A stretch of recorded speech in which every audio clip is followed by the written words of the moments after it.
And I'm going to attempt to answer some questions because this thing's like snowballing out of control, and I don't want to make this video, and I don't want to be sitting here defending myself.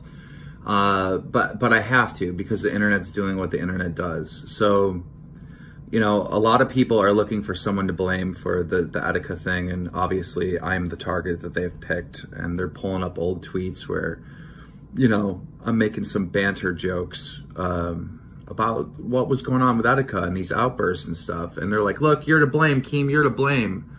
But nobody goes and shows tweets where I'm generally concerned, because that doesn't fit the narrative of, you know, you're the one to blame.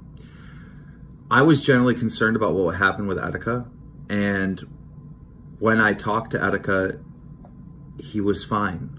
When I spoke to him privately, he was totally fine. And I guess people just don't understand that. And I wasn't just taking his word for it. It was the doctors. Like, if the doctors are talking to him and they're like, you're fine, let him go, then what am I supposed to believe? If I'm talking to him and I'm getting the same impression that these are stunts and this is for publicity, and he's telling me, like, look at my Twitter, look at my analytics, you know, my YouTube's blowing up. If we're having conversations like that are completely normal, but then when camera's on, there's these outbursts, you know, what am I to believe? I spoke to his ex-girlfriend, and I asked them, like, or I asked her, like, why were they letting him out of the hospital? And he was convincing the doctors that he was fine, and that's why they kept letting him out. So it was a combination of that. Oh, the other thing, I was talking to many other people that talked to him in the last 2 weeks, and he convinced them that he was fine. He literally made plans with people for this summer. Like, he was making plans this summer to hang out with different friends. Like, people don't understand, and they don't ask me questions. They just point the finger and say, you're to blame. And there's so much more that happened privately that just you guys don't understand. And I just want to mourn my friend. So please stop making me defend myself, is what I meant to say at the end of the other video.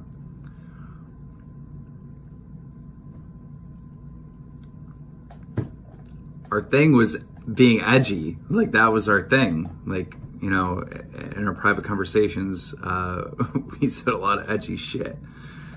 Some people are pulling up a tweet from October of 2018, and where I said, you know, I've only talked to Etika a few times, we're not really friends. And that was true. That was the truth. Like, at that time, we only became close and, you know, had conversations, you know, in length privately about really life in general, and YouTube and Twitter and all that stuff, only kind of around the time that we did the interview. Before the interview, and after. But I was a fan of him. I was a fan of him reacting to goddamn drama alerts. I mean, that shit was great, and he was a fan of my show. And, you know, people question, why did you do the interview with him? Why are you taking somebody that's mentally ill and parading them all over the internet?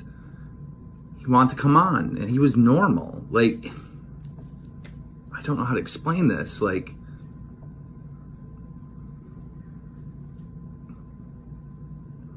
I can't explain it.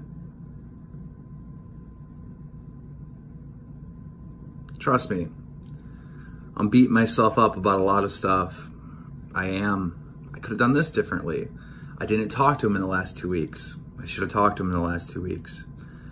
He didn't reach out to me, and I didn't reach out to him because, again, I thought everything was fine. The one thing I had to give me a break from all this was doing something good, and that was raising the money for the charity which his family asked for. And you guys spun that into Keemstar's just trying to make himself look like a good guy. Thank you for that. Appreciate that.